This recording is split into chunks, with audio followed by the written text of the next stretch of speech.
बिस्मिल्लाहिर्रहमानिर्रहीम, अस्सलाम वालेकुम। मैं हूँ आसमा चौधरी और आप मेरा वीलॉग देख रहे हैं और अब बात करेंगे मियां नवाज शरीफ साहब की वतन वापसी के हवाले से। बिल आखिर ज़ाहिरी बात है, बड़ा इंतज़ार था पाकिस्तान के अवाम को उनका, और वो पाकिस्तान तशरीफ़ इस वक्त ला रहे हैं। तकरीबन 4 हफ्तों की उनको मोहलत दी गई थी बीमारी की वजह से। 50 रुपये के स्टाम्प पेपर पे वो मुल्क से बाहर तशरीफ़ ले गए और 8 हफ्तों की मोहलत अदालत ने दी थी, और तकरीबन 4 साल बाद वो पाकिस्तान तशरीफ़ ला रहे हैं। बहुत सारी ज़ाहिरी बात है इस हवाले से बीच में डेवलपमेंट भी होती रही हैं, और जब अदालत की जानिब से उनको तोशा खाना केस में इश्तिहारी करार दिया था, तो यही जस्टिस आमिर फ़ारूक साहब, chief justice of Islamabad high court के, उन्होंने उस वक्त ये कहा था कि जी आपको इस मुलजिम को, और मुजरिम के लफ्ज़ उन्होंने इस्तेमाल किए कि मुल्क से बाहर बैठा है वो शख्स और पाकिस्तान वो नहीं आ रहा, पाकिस्तान के इंसाफ के निज़ाम पर वो हंसता होगा। जस्टिस मोहसिन अख्तर कियानी ने ये फरमाया था अपने रिमार्क्स में, और उन्होंने कहा कि कौम से बैठ के तो वो बराह रास्त खिताब करते हैं, तो फिर अदलिया के जो वारंट हैं उनकी तामील क्यों नहीं कराई जाती, वो वापस भेज दिए जाते हैं। बड़े सख्त रिमार्क्स थे मियां नवाज शरीफ साहब जब तोशा खाना केस में इश्तिहारी थे। आपको याद कराते चलें, ये वही तोशा खाना केस है उसी तरह का कि जिस पे 16 महीने PDM की हुकूमत ने इमरान खान के ख़िलाफ़ ये केस बनाया कि तोशा खाना से तहाइफ़ लेने का, और बड़ा इसको पीटा गया कि जी तोशा खाना से शायद लोगों को ये बताया गया गिफ्ट लेना हराम है, और ख़ुद मियाँ साहब इस केस में इश्तिहारी करार दे दिए गए, कॉन्विक्टेड भी रहे और एब्सकॉन्डर भी हो गए, और उनको इस केस में इश्तिहारी करार दिया। बहरहाल जब वो 4 साल बाद पाकिस्तान तशरीफ़ ला रहे हैं, और उसके बाद जब उनकी कोर्ट के सामने बेल गई हिफाजती ज़मानत की, तो कोर्ट ने भी झटपट फ़ैसला कर दिया। तकरीबन कोई 420 शायद सेकंड लगे, 7 मिनट की ये कार्रवाई हुई, और नैब ने कोई उस पर किसी किस्म का ऑब्जेक्शन नहीं किया। बल्कि मज़े की बात कि वहाँ नैब के एहलकार वकला से पहले, मियां नवाज शरीफ साहब के वकला से पहले अदालत के अंदर मौजूद थे, और तमाम सहूलतकारी नैब की जानिब से की गई, और बल्कि इवन बायोमेट्रिक्स तक भी मियां नवाज शरीफ साहब के कोर्ट ने नहीं किए, क्योंकि यही जस्टिस आमिर फ़ारूक हैं, उन्होंने ये प्रैक्टिस बनाई है कि कोई भी मुलजिम या मुजरिम उसको पेश किया जाए, पहले बायोमेट्रिक्स होंगे। आपको याद दिलाते चलें, यही बायोमेट्रिक्स लेने थे इमरान खान साहब जब वो अदालत पेश हुए थे इस्लामाबाद हाई कोर्ट उस बायोमेट्रिक्स के लिए, जिसके बाद उनको उस दिन गिरफ़्तार किया गया था, और उसके बाद सानिया 9 मई पाकिस्तान के अंदर सियासत के अंदर रोनमा हुआ। तो खैर उससे पहले भी बायोमेट्रिक्स के लिए वो पेश नहीं हो रहे थे इमरान खान किसी केस में।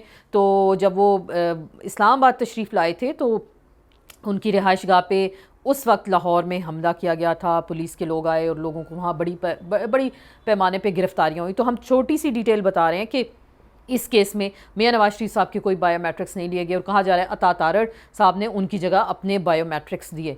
तो खैर आमिर फ़ारूक साहब की बड़ी क्लियर कट इंस्ट्रक्शंस थी, और उन्होंने कहा था कि हर हाल में बायोमेट्रिक्स होते हैं, और ये उनकी एक प्रैक्टिस है अदालत के अंदर अगर हम बात करते हैं। तो खैर उस पर भी उनको मियाँ साहब को रिलीफ दे दिया गया। 24 अक्टूबर तक उनकी बेल जो है ग्रांट कर दी गई है बग़ैर सरेंडर किए। अब ये दूसरा पॉइंट है कि मियाँ नवाज शरीफ साहब अदालत के सामने सरेंडर नहीं हुए और उनको बेल ग्रांट कर दी गई है। 24 अक्टूबर को देखते हैं क्या होता है। बहरहाल खैर वो कल पाकिस्तान तशरीफ़ लाएँगे, और उसके बाद क्या सियासी हालात पाकिस्तान की सियासत के बनते हैं। कहा जा रहा है बड़ा ज़बरदस्त बयानियाँ देंगे। और अभी कुछ देर पहले हमारी खुरम दस्तगीर साहब से बात हुई प्रोग्राम में, और उन्होंने जो मैंने सवाल किया कि वो अपने इस बयानिए पे कायम रहेंगे कि जजेस और जर्नैल जो हैं उनका एहतसाब होना चाहिए, और उनका वो बात ज़रूर करेंगे।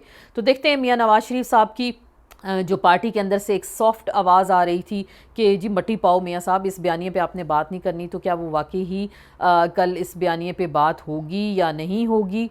तो कल के जलसे में अब देखते हैं मियां नवाज शरीफ साहब क्या वाकई ही एंटी इस्टेब्लिशमेंट बयानिया, 4 बार इस्टेब्लिशमेंट के साथ उनकी लड़ाई हो चुकी, और चौथी बार कहा जा रहा है उनकी सुलह हो गई है इस्टेब्लिशमेंट के साथ। सारा मैदान सेट है और सजने को तैयार है मैदान, और उसमें उनको उतारा गया है। तो लेकिन दूसरी जो सियासी जमात है पाकिस्तान तहरीक इंसाफ, उनके हाथ पांव बांध दिए, उनको जलसों की इजाज़त नहीं है। इनके जलसे पे तकरीबन कहा जा रहा है 2 अरब से 3 अरब का तखमीना लगाया गया है। तमाम सरकारी मशीनरी निगरान हुकूमत की इसमें इस्तेमाल हो रही है, बाकायदा उनको फैसिलिटेट किया जा रहा है, लोगों को जलसे के लिए लाया जा रहा है। होंडा 125 दी जा रही है, कईयों ने तो कह दिया जन्नत का टिकट आपको मिल जाएगा, फरिश्ते आप पे जो हैं वो इस्तकबाल करेंगे।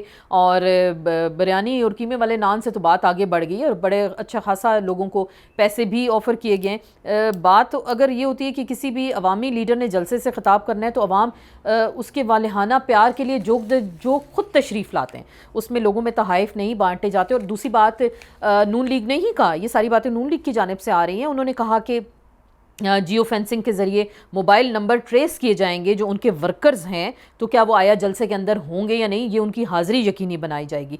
तो जियो फेंसिंग किस इदारे के पास होती है, बाकी आप खुद समझदार हैं, कौन ऐसी सहूलत आपको फ़राहम कर सकता है, क्योंकि प्राइवेट लोगों के पास तो सियासी जमातें तो जियो फेंसिंग से किसी ऐप से इसको मॉनिटर नहीं कर सकती, कंट्रोल नहीं कर सकती। और जैसे इंतज़ामी मशीनरी पूरी भरपूर तरीके से उनका साथ दे रही है। और दूसरी जानिब इमरान खान के अगर हम केसेस की बात करते हैं तो उन पर भी खासी सख्ती की जा रही है साइफर केस में। और इलेक्शन कमीशन ने उनके प्रोडक्शन ऑर्डर जारी कर दिए हैं कि वो पेश हों, उनकी जो नाअहली का मामला है वो भी सामने लाया जाएगा। तो लगता ऐसे है कि जो लेवल प्लेइंग फील्ड की बात की जाती थी कि वो दिया जाए, वो नून लीग को दे दिया गया। और दूसरी बात, जो मरीम नवाज शरीफ कहती थी कि तराजू के दोनों पलड़े बराबर होंगे तो इलेक्शन भी होगा, तराजू के पलड़े बराबर होंगे तो मियाँ नवाज शरीफ भी पाकिस्तान आ जाएंगे और वो चौथी बार प्राइम मिनिस्टर भी बनेंगे। तो दोस्त ममालिक की जानिब से भी कोई ऐसी यकीन दहानियाँ कराई गई हैं कि नवाज शरीफ साहब को आप वज़ीर आज़म बनाएँ। तो ये बड़ा पाकिस्तान के ऊपर भी इस वक्त ख़ासा प्रेशर है। और चलें खैर, उनको लाया तो जा रहा है पाकिस्तान, लेकिन क्या जो अवामी मकबूलियत है मियाँ नवाज शरीफ साहब, ये सवाल हम आपके सामने रखते हैं, उसको वो हासिल कर पाएंगे?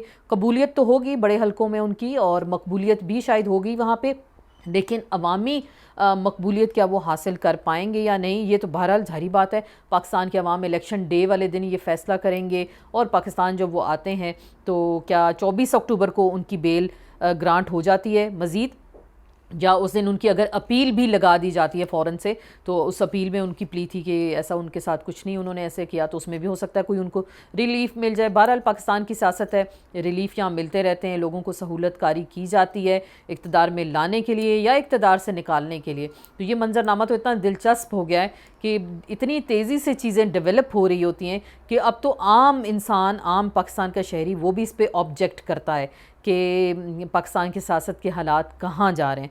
बहरहाल ये तमाम चीज़ें हमने आपके सामने रखने का मकसद था, बेहतर आप लोग फ़ैसला कर सकते हैं कि पाकिस्तान के अवाम अगले आने वाले इलेक्शंस में क्या सोच रहे हैं और क्या वाकई उनको हक़ नुमाइंदगी दिया जाएगा, राय दही का इस्तेमाल उनको करने दिया जाएगा फेयर एंड फ्री इलेक्शन की सूरत में। और अगर वाकई ही फेयर एंड फ्री इलेक्शन हो जाते हैं तो फिर पाकिस्तान तहरीक इंसाफ के जो अवामी सर्वेज़ आ रहे हैं वो सबके सामने हैं। 89% भी उनकी मकबूलियत है, एक दो सर्वेज़ में 60s में उनकी मकबूलियत है और दीगर सियासी जमातों की तो बहुत कम है। तो वाकई अगर फेयर एंड फ्री इलेक्शन होते हैं तो फिर क्या पीटीआई मैदान मार लेगी या हाथ पैर बांध दिए जाएंगे और मियाँ नवाज शरीफ को चौथी बार वज़ीर आज़म, जो कि उनकी दिली ख्वाहिश है, ये पूरा किया जाएगा उनका ये ख्वाब। तो बड़ी दिलचस्प सूरत हाल है। ज़रूर आपके हम फ़ीडबैक का इंतज़ार करेंगे और इंशाल्लाह कल फिर एक छोटा सा व्लॉग आपकी खिदमत में पेश करेंगे। तब तक के लिए इजाज़त दीजिएगा। अल्लाह हाफ़िज़।